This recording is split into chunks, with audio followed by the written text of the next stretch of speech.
அதே மாதிரி அக்காவையும் மாநில அரசு எல்லாருமே கேக்குறாங்க.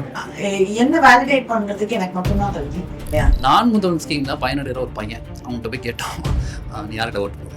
விஜய்க்கு ஓட்டு போடுறாங்க. நம்ம இன்னும் அந்த இடத்துல கரெக்டா வேலை பார்த்திருந்தா நமக்கு இன்னும் நம்மளுடைய வெற்றி வந்திருக்குமோ அப்படின்றது என்னோட. அந்த இடத்துல வந்து ஒரு ஆணுக்கு பதிலா பெண் வேட்பாளர் தான் பெட்டரா இருந்திருக்கும். அதாவது இதெல்லாம் சொல்லி அடிச்சா வீட்டுக்குள்ள போயிருவா, இனிமேல் வாய் திறக்க மாட்டா, இந்த கருத்தை பதிவு செய்ய மாட்டா, இதை வந்து இது பண்ண மாட்டா. இப்ப கூட இந்த சபரிவரம் இறந்து போனாரு, இதை பத்தி நாம ஒரு வீடியோ போடுறோம், உடனே வந்து அவனையே குட்கா வைக்க வச்ச அப்படின்னு கேக்குறாங்க. இந்த பாலியல் வன்கொடுமை நடந்துட்டு இருக்கு, அதுவும் தாவேக அரசுல உள்ள நிர்வாகிகளே பண்ணிட்டு இருக்காங்க. அதை பத்தி முதலமைச்சரா இருக்கக்கூடிய விஜய் அவர்கள் வாய் திறக்கிறது இல்ல. கரூர்ல இப்ப இறந்து போனவருக்கு அரசு கொடுத்துட்டாங்க. அதை வந்து எங்க வந்து கொண்டு போறாங்கன்னா, நீங்க எதுக்கு வந்து ஸ்டெர்லைட்ல தூத்துக்குடியில இறந்தவங்களுக்கு அரசு கொடுத்தீங்க, அது மக்களுக்காக போடுறத மண்ணுக்காக போடுறாங்க. அதை தான் நம்ம தற்குறித்தனம் அப்படின்னு சொல்றோம். லைக் நம்ம கிட்டே நடக்கிற ஒரு சின்ன தவறா இருந்தாலும் அது ஊதி பெருசாக்குறாங்க, அது பெரிய தவறு நடந்த மாதிரி. ஆனா இப்ப இருக்கிற ஆட்சியா இருந்தாலும் சரி, அதிமுக நம்ம கிட்ட எதிர்பார்ப்பு ஜாஸ்தியா இருக்கும். கோயம்புத்தூர்ல வந்துட்டு ஒரு பெண்ணுக்கு பாலியல் வன்கொடுமை நடக்குது, இதை பத்தி நீங்க என்ன மேம் சொல்றீங்க அப்படின்னு கேட்கும் போது, இதை பத்தி நான் இப்ப பேசுவேன்னா 6 o'clock மேல பேசுறேன் அப்படின்னு சொல்றாங்க. கோயம்புத்தூர் விஷயம்ல என்ன பண்ணிட்டாங்க, நெக்ஸ்ட் டேல வந்து ஒரு நரேட்டிவ் செட் பண்ண ஆரம்பிச்சாங்க. அதாவது அவங்க அம்மா மேல தப்பு அப்படிங்கிற ஒரு நரேட்டிவ். அவங்க அம்மா மேல தப்ப போடுறது இந்த நரேட்டிவ் தெரிஞ்சே பண்றாங்க, டிவிகே காரங்களே பண்றாங்க. முதலமைச்சர் கோட்டு போட்டதுக்கு அதுக்கும் அவர் தான் போய் வாதாடி வெண்டுட்டு வந்தாருன்னு ஒரு பொய்யான பத்தி இங்க நடத்திருக்காங்க. இன்னைக்கு அப்படி உலகம் போயிடுச்சு. ஆனா மேம், நாங்க சர்வீஸ்லாம் போயிருக்கோம் ஆக்சுவலா யூடியூப் சேனலுக்காக. நான் முதல் ஸ்கீம்ல பயனடைகிற ஒரு பையன் அவங்ககிட்ட போய் கேட்டோம், நீ யார்கிட்ட ஓட்டு போடுற? விஜய்க்கு ஓட்டு போடுவேங்கிறான். அவன்கிட்ட நாங்கள் திரும்ப சொல்கிறோம், நீங்கள் நான் முதல் ஸ்கீமில் வாங்குறியே, இன்கேஸ் விஜய் வந்து உனக்கு அது பண்ணலன்னா என்ன பண்ணுவேன், அதெல்லாம் பண்ணுவார் எங்கன்னு அப்படின்ட்டு அந்த ஒரு இது இருக்குது அவன்கிட்ட. இதே மாதிரி நானும் அவரும் இன்னொரு பையனை கிட்டத்தட்ட ஒரு 5-6 பசங்கிட்ட நாங்கள் பேசியிருப்போம். பேசுனதில் எல்லாருமே விஜய்க்கு சப்போர்ட் பண்ணுறாங்க அப்படிங்கிறது இது வந்து எங்களுக்கு நல்லாவே தெரிஞ்சுது. அப்போவே வந்து அது நீ ஏன் அந்த ஸ்கீமில் பயனடைறவங்க கூட ஏன் உங்களால் இது பண்ண ஈர்க்க முடியல? அப்படி என்ன ஒரு தப்பு டிஎம்கே மேலே அவங்க பார்த்தாங்கன்னு எனக்குமே புரியல. அப்படி என்ன ஒரு என்ன இருக்குது ஸ்கீமில் பயனடைகிற? இப்போ ஒன்றும் இல்லை, இந்த நான் முதல்வன் ஸ்கீமை வந்து ஹிந்தி பெல்ட்ல வந்து விஜய் பண்ணிருக்காருன்னு சொல்லிட்டு ஃபேக் நியூஸ் போகுது. சோ இதை ஏன் டிஎம்கே பண்ணதை ஏன் சொல்லல அப்படிங்கிற ஒரு ஆத்தாம இருக்கு. ஹிந்தி பேஜஸ் பண்றாங்க. நெக்ஸ்ட் பிஎம் மோடி தளபதி விஜய், இது எதை நோக்கி போகுது? இதை கவுண்டர் பண்றதுக்கு டிஎம்கே என்ன பண்ணுது வேலை அப்படிங்கிற எனக்கு ஆஸ் அ லைக் அவுட் சைடரா ஒரு சப்போர்ட்டரா எனக்கு அது மிகப்பெரிய ஒரு கொஸ்டின் மார்க் தான் இன்னும் இருக்கு. ஆக்சுவலா அது நீங்க பண்றீங்களான்னு கூட, ஏன்னா ரீசெண்டா ஒரு இஷ்யூ ஒன்று போகுது, ஏதோ ஒரு ஊழல் இஷ்யூ 2-3 நாளுக்கு முன்னாடி போகுதுன்னு நினைக்கிறேன். ஆக்சுவலா அதை பத்தி டிஎம்கே ஐடி நீங்க போய் பாக்குறேன், எந்த போஸ்ட்டுமே இல்லை. அடுத்த நாள் கழிச்சு வருது. இது என்னடா இது நீங்க தானே முதல்ல பேசணும் அப்படின்னு எனக்கு தோணுது ஆக்சுவலா. ஸோ இந்த மாதிரி வந்து ஏதோ ஒரு side social media side online side வந்து ஒரு லேக்கிங் இருக்கு அப்படிங்கிறது தான் என்னோட கருத்து. ஆக்சுவலா ஆயிரக்கணக்கான ஏக்கர் நிலங்களை மீட்டெடுத்தோம் நம்மளோட ஆட்சியில. பட் அதை பத்தி பேசுறதுக்கு யாருமே இல்ல அப்படிங்கிற இப்போ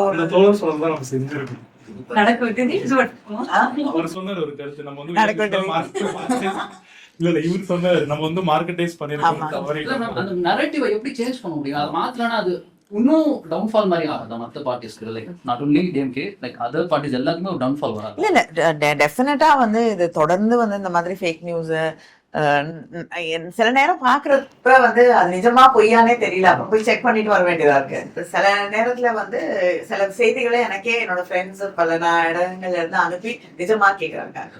அதாவது ஈவன் மீடியா ஹவுசஸ்க்கே பாத்தீங்கன்னா ஃபேக்ட் செக் பண்ண வேண்டியது போல. 2 மீடியா ஹவுசஸ் முக்கியமா வந்து நியூஸ் 24/7, அதுக்கப்புறம் வந்து பாத்தீங்கன்னா அந்த எல்லாத்துக்குள்ள விஷயம் வந்து தெரியும் மேடம்க்கு. அது அந்த நியூஸ் வந்து எவ்வளவு ஸ்ப்ரெட் ஆச்சுன்னு சொல்லிட்டு நாங்க வந்து ஒரு ஃபேக்ட் செக் நடத்தணும், அந்த நெட்வொர்க்கிங் வந்து எப்படி ஸ்ப்ரெட் ஆச்சுன்னு சொல்லிட்டு.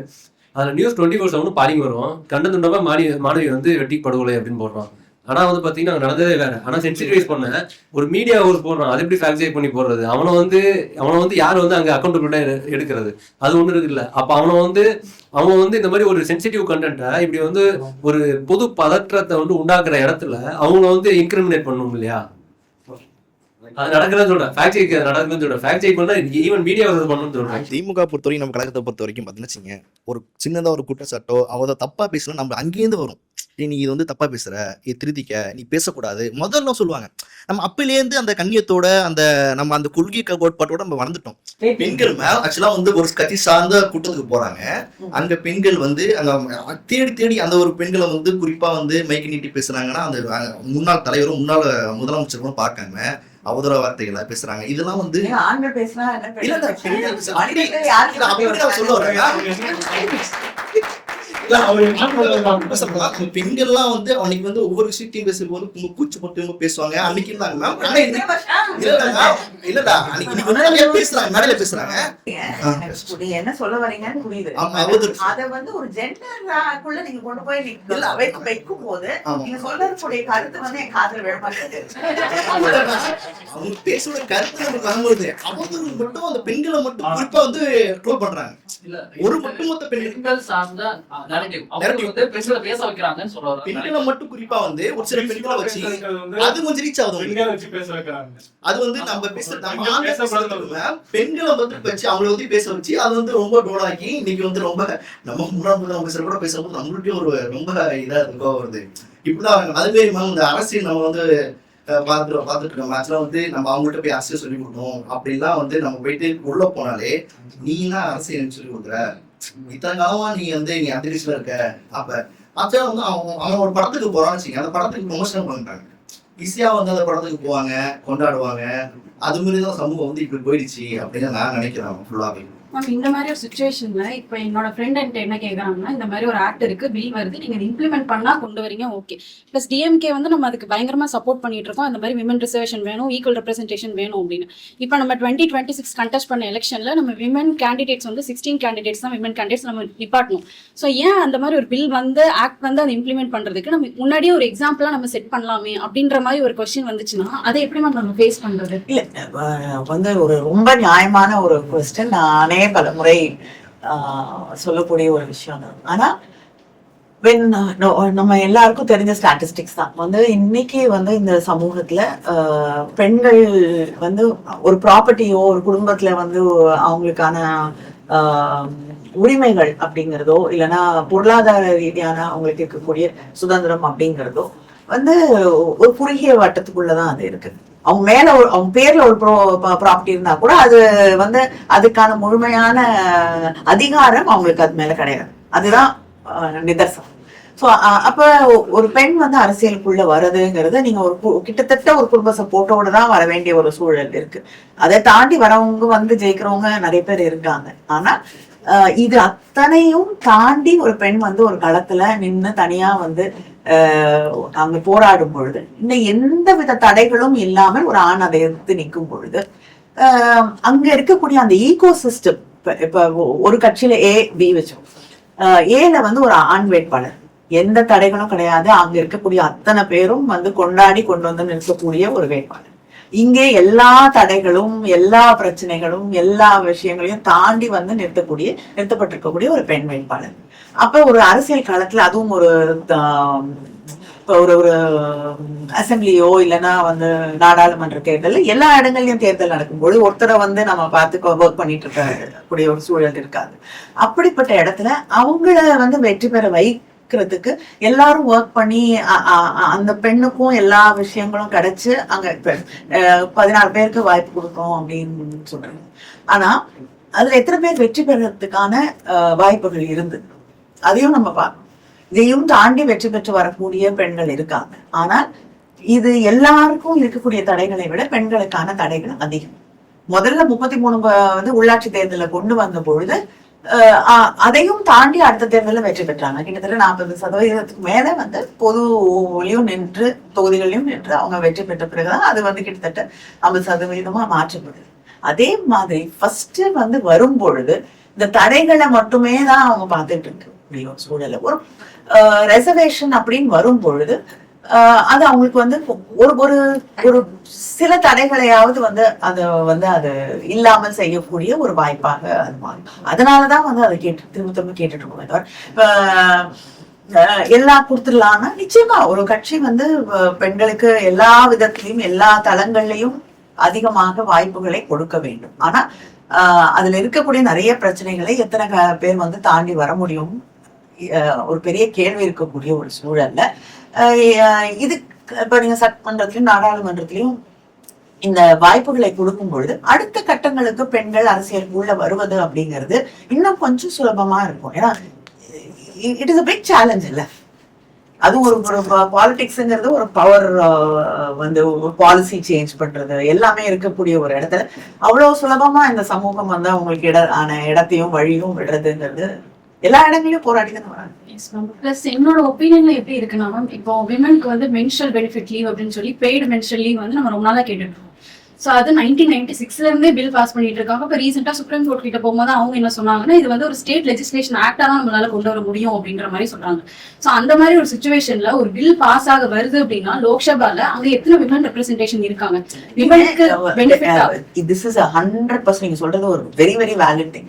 லோக்சபாலையும் சரி இங்க சட்டமன்றத்திலயும் சரி ஒரு பில்ல வந்து பாஸ் பண்ணும்போது ஒரு பாலிசி கொண்டு வரும்போது ஒரு விஷயம் வந்து அங்க விவாதிக்கப்படும் போது இந்த சமூகத்துல இந்த நாட்டுல பாதி இருக்கக்கூடிய ஒரு பாதி பேர் வந்து அங்க புறக்கணிக்கப்பட்டு அவங்களுக்கான ஒரு சட்டம் நிறைவேற்றப்படும் போது அவங்களோட கருத்துக்கள் அங்க பதியவே செய்ய முடியாது அப்படின்னா டெஃபினட்டா இட் இஸ் அன்அக்செப்டபிள்.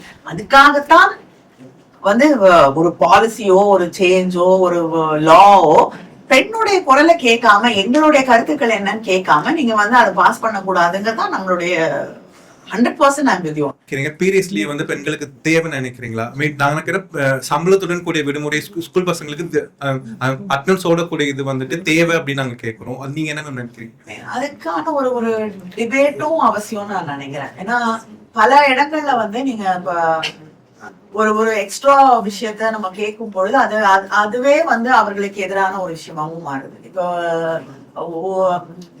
லீவுன்னு நீங்க சொல்லக்கூடிய ஒரு விஷயம் வந்து சரி பெண்கள்னா வந்து லீவ் எடுப்பாங்க வரமாட்டாங்க அப்படின்னு இன்டர்வியூலயே வந்து அவங்க திரும்ப அனுப்பக்கூடிய ஒரு டிஸ்கிரிமினேஷன் வரும். ஆனா அதை நம்ம எப்படி வந்து ஃபர்ஸ்ட் அதெல்லாம் நடக்காம இந்த நியாயமான விஷயங்களை அவங்களுக்கு நம்ம எப்படி செஞ்சு தர போறோம் அப்படிங்கறத புரிஞ்சுக்கிட்டு ஒரு சட்டத்தை கொண்டு வரணும். நம்ம வந்து ஒரு விஷயத்த செஞ்சுட்டு அதுவே அது அவங்களுக்கு அது ஒரு எதிரான அவங்க வேலைக்கு ஆகாம அதை நம்ம செய்து தருவதற்கு எப்படி வந்து அதை நம்ம செய்யணும் அப்படிங்கறத புரிஞ்சுட்டு அதுக்கான ஸ்டெப்ஸ் எல்லாம் எடுத்துட்டு நம்ம செஞ்சோம்னா டெஃபினட்டா அது எதுக்கு நம்ம அது என்ன ரீசன் நாங்க சர்வே எடுத்து அவரஸ் பண்ணும்போது என்னன்னா இப்ப வந்து ஒரு பொண்ணு வந்து காலேஜ் படிக்கிறாங்க, காலேஜ்ல வந்து ஒரு கல்ச்சுரல் ப்ரோக்ராம் இருக்கு அப்படின்னா அவங்களுக்கு அந்த பீரியட்ஸ் டேட் தெரியும். ஸோ அப்ப என்ன பண்றாங்கன்னா டேப்லெட் எடுக்கிறாங்க. மேம் டேப்லெட் எடுக்கும்போது பீரியட்ஸை தள்ளி போட டேப்லெட் யூஸ் பண்ணும்போது இப்போ சமீபத்தை செய்தது கூட டெத் ஒரு சின்ன எக்ஸாம்பிளுக்காக வீட்டுல இருக்கிற ஃபங்க்ஷன்ஸ்க்கே எடுக்கிறாங்க இல்லையா? சோ அப்ப என்ன செய்யறது? சோ அதுக்கு ஏதாவது நம்ம கொண்டு வந்தா நல்லா இருக்கும். சட்டத்தை கொண்டு வரணும். நடந்து போறக்கூடிய ஒரு இஷ்யூல அட்ரஸ் பண்ணி அதை நார்மலைஸ் பண்ணக்கூடிய வேண்டிய ஒரு இஷ்யூ இல்லையா? அது இந்தியாவிலேயே 44% வந்து விமன் வந்து எம்ப்ளாயபிள் வந்து இந்தியா தமிழ்நாட்டுல தான் 42. ஸோ அப்போ மெஜாரிட்டி வந்து இங்க விமன் வந்து ஒர்க்கிங் விமனா இருக்காங்க.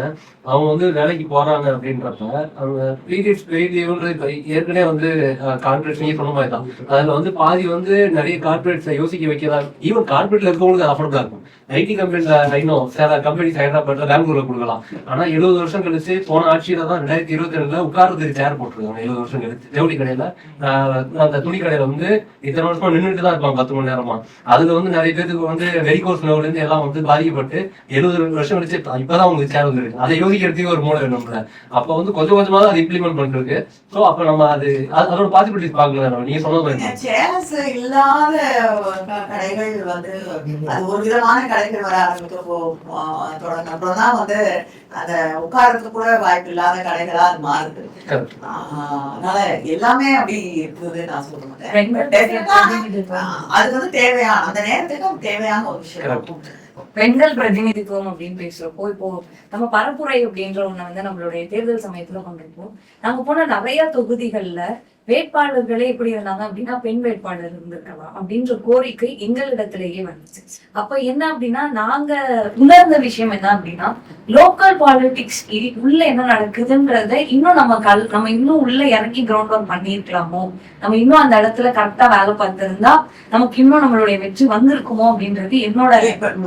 அந்த இடத்துல வந்து ஒரு ஆணுக்கு பதிலா பெண் வேட்பாளர் தான் பெட்டரா இருந்திருக்கும். அதாவது இப்போ நம்ம போய் கேட்க போறப்பவே இப்ப நம்ம பரப்புரை பண்ணுவோம்ல, இப்ப நம்மளோட வேட்பாளர் வச்சு பரப்புரை பண்ணாங்க இளம் கழக பேச்சாளர். அதை நான் பண்றப்பயுமே நிறைய பெண்களையும் தாண்டி அந்த தெருவுல இருக்கிற மக்களே சொன்ன விஷயங்கள் என்ன அப்படின்னா, இல்ல வேற யாராவது வச்சிருக்கீங்க, ஏன் ஒரு பெண்ணை நீங்க பிரதிநிதித்துவப்படுத்தக்கூடாது, நீங்க பெண் அரசியல் பெண் உரிமை தானே பேசுறீங்க, ஏன் உங்களால பெண்களை வேட்பாளர்களா நிறுத்த முடியல அப்படின்னு அவங்க ஒரு கேள்வியை நமக்கு முன் வைக்கிறப்போ அந்த கேள்விக்கு நமக்குமே ஒரு இடத்துல ஜக்காய் தான் நின்னுதான் பதில் சொல்ற நிலைமைக்கு வந்து அதை கேட்கிறப்போ உள்ள நடக்கிற லோக்கல் பாலிடிக்ஸ் ரீசன் அப்படின்னு சொல்றாங்க. அந்த கவர்மெண்ட் அந்த கிரவுண்ட் பாலிடிக்ஸ்ல இன்னும் நம்ம கவனம் செலுத்தி இருக்கலாம் அப்படின்றது என்னோட கருத்தாகும். அந்த மாதிரி அக்காவையும் மாநில அரசு எல்லாருமே கேக்குறாங்க. நாங்க இவங்க சொன்ன மாதிரி நாங்க போய் பிரச்சாரம் பண்ணுவோம். ஷீஸ் ஏபிள் அண்ட் அவங்க வந்து வரணும் மாநில அரசு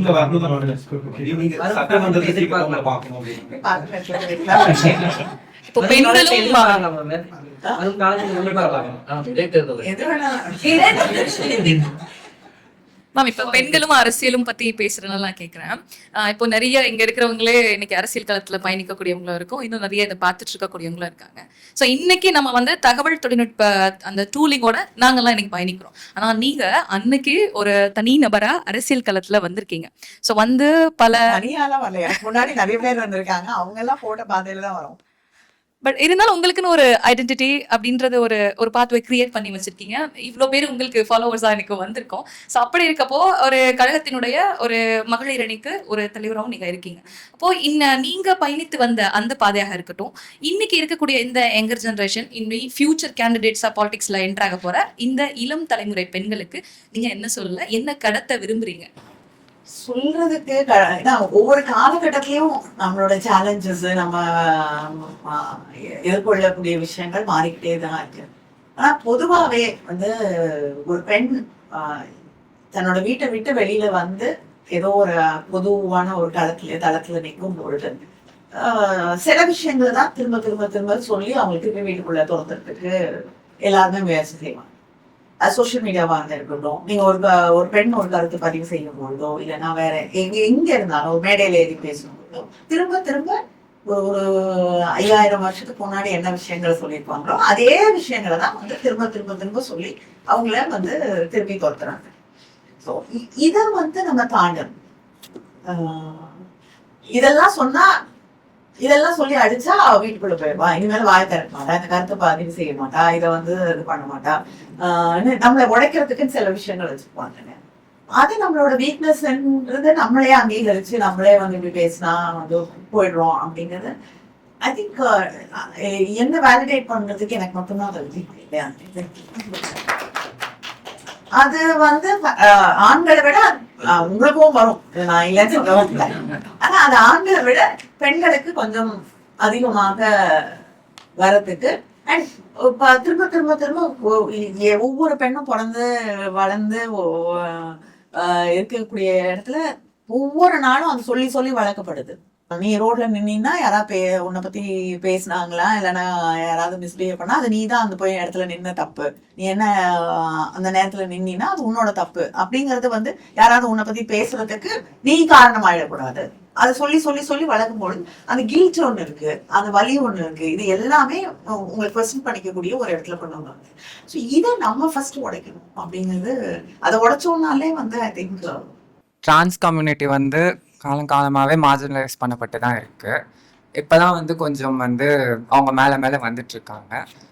இப்போ அது உடைக்கிற மாதிரி சென்ட்ரல் கவர்மெண்ட் வந்து ஒரு பில் பாஸ் பண்ணியிருக்கு. லைக் வந்து எங்கள் செல்ஃப் நாங்கள் வந்து எங்களை செல்ஃப் ஐடென்டிஃபை பண்ணக்கூடாது, அண்ட் தென் நாங்கள் வந்து ப்ரூஃப் பண்ணணும். லைக் அதுக்கு வந்து மெடிக்கல் இது மாதிரி. பட் வந்து ஃபேக்ட் என்னென்னா எந்த மெடிக்கல் பாடியாலையும் ஒருத்தவங்களோட ஐடென்டிட்டியை கண்டுபிடிக்க முடியாது. இப்போ வந்து என்னென்னா எங்களோட ஸ்டாண்டர்ட் ஆஃப் லிவிங்கை இம்ப்ரூவ் பண்ணுறதுக்கு ரிசர்வேஷன் வந்து தேவைப்படுது. நான் அட்லீஸ்ட் 1%. ஐ திங்க் கர்நாடகா வந்து பாஸ் பண்ணியிருக்குன்னு நினைக்கிறேன் ரீசெண்டாக. டிஎன்லேயும் எக்ஸ்பெக்ட் தட் ஃபர்ஸ்ட் வந்து இந்தியாவிலேயே முதலாக டிரான்ஸ் கம்யூனிட்டிய வந்து ரெக்கக்னைஸ் பண்ணி எல்லா வித ரைட்ஸையும் கொடுத்து அவங்கள வந்து ரெக்கக்னைஸ் பண்ண ஃபர்ஸ்ட் ஸ்டேட் தலைவர் கலைஞர் அவர்கள் தான். So we have been the forerunners. First சர்ஜரியை வந்து ஹாஸ்பிட்டல்ஸ்ல பண்ணணும் அப்படிங்கிறத கொண்டு வந்ததே நம்மளுடைய கவர்மெண்ட், டிஎம்கே கவர்மெண்ட் தான்.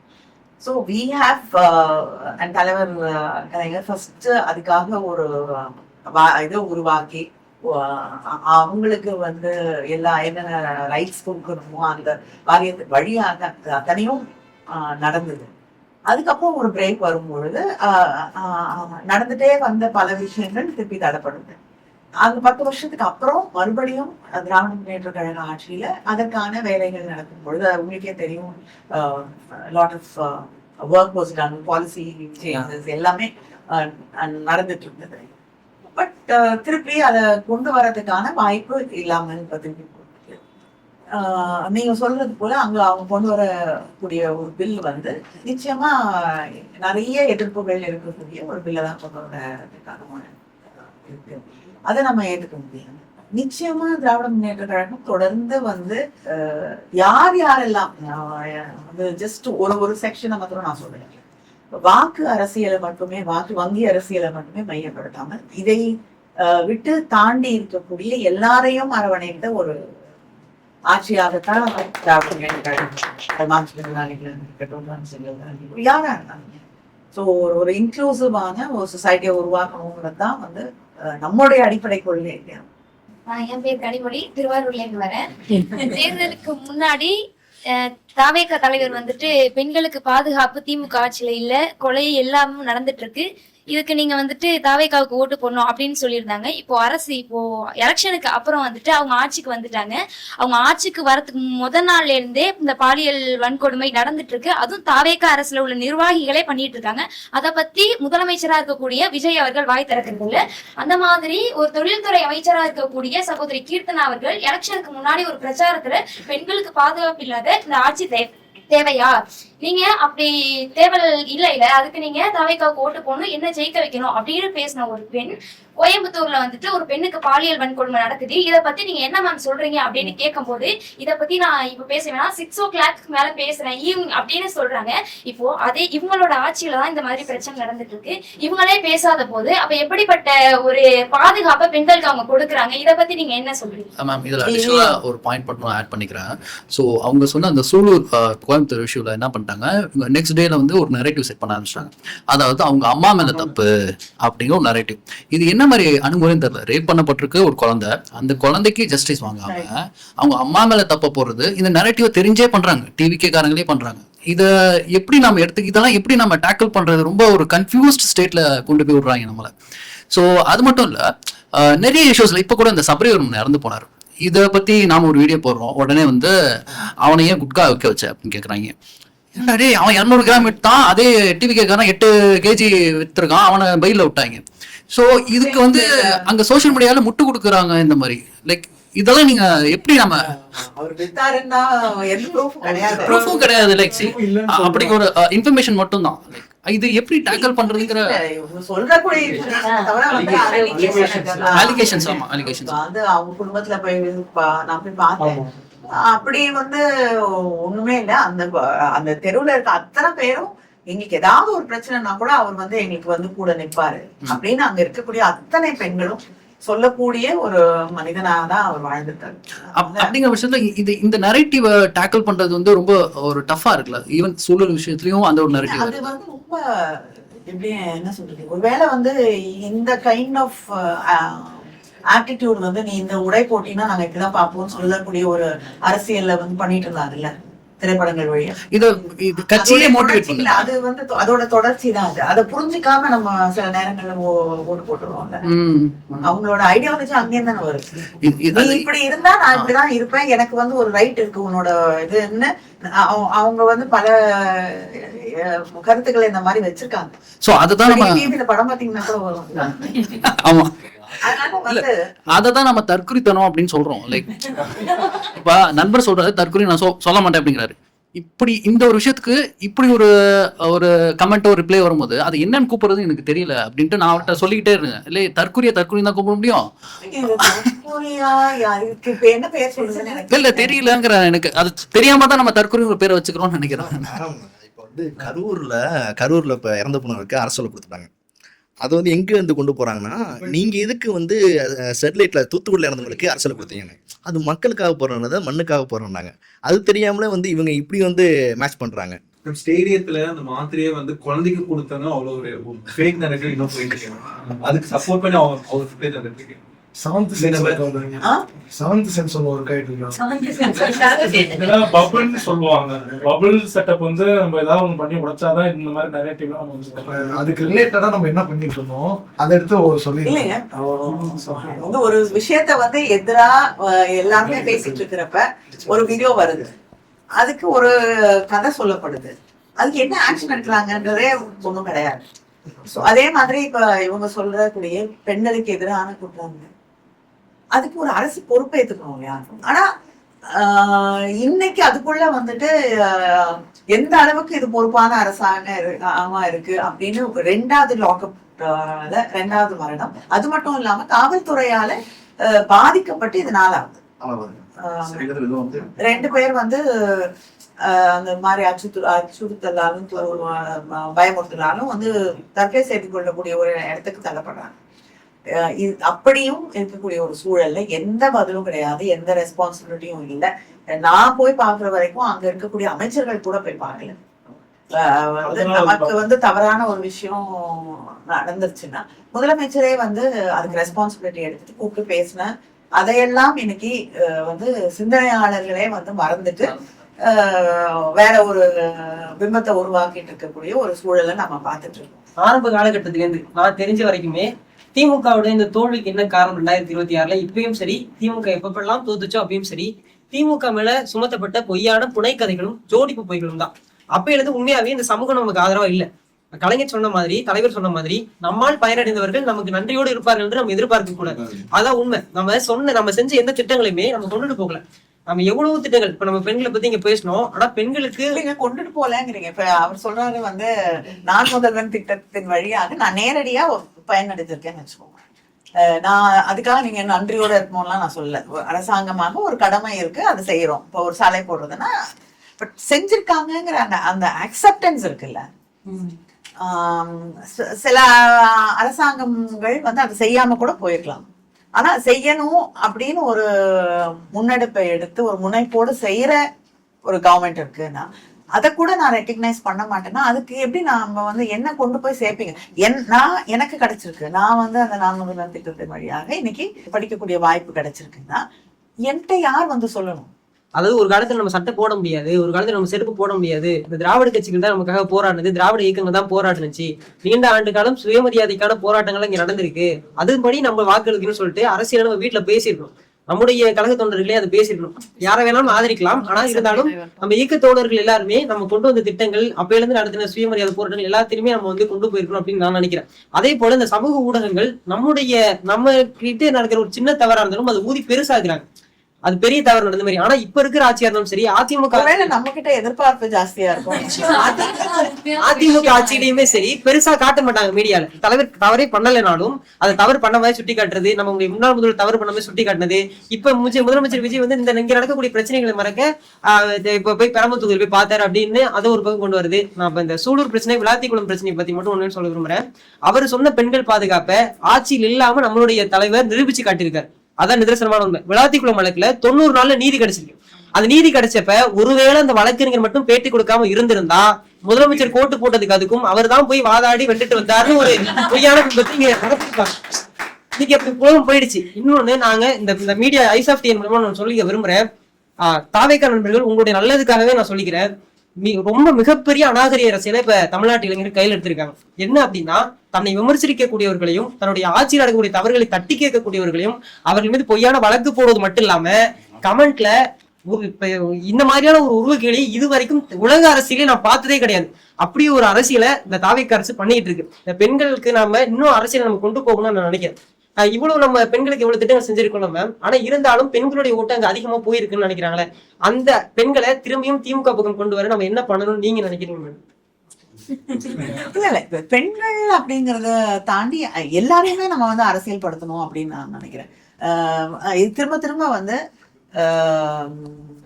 பெண்கள் பேசுறாங்க, எல்லாம் யாரை பார்த்தாலும் வந்து வெவ்வேறு கருத்துக்களை சில நேரம் கேட்க முடியாத அளவுக்கு பேசக்கூடிய கருத்துக்களை சொல்லிட்டு இருக்கக்கூடிய ஒரு சூழலை நம்ம பார்த்துட்டு இருக்கோம். இப்ப நம்மளுடைய சாதனைகளை மாத்திரமே போய் சொல்லிட்டு நம்ம அது மாத்திரம் அரசியல் இல்லை. அவங்களுக்கான ஒரு அரசியல் புரிதலை உருவாக்குற கடமை நமக்கு இருக்குன்னு நினைக்கிறேன். அதுக்கப்புறம் நீங்க சூஸ் பண்ணுங்க.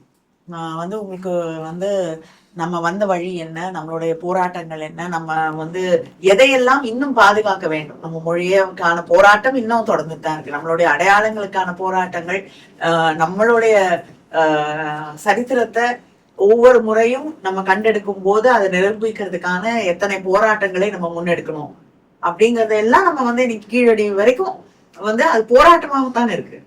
அது வந்து நம்ம தக்க வச்சுக்கிறதுக்கோ, நம்மளுடைய அடையாளங்களை வந்து நம்ம உரிமை கொண்டாடுவதற்கோ எல்லாத்துக்குமான எல்லாத்தையும் சாதிச்சு அந்த இடத்துல நம்ம வந்து உட்கார்ந்துடல. இன்னும் நம்ம ஆரம்பிச்ச காலத்துல இருந்து இன்னைக்கு ஒரு மிகப்பெரிய மாற்றம் வந்திருக்கு.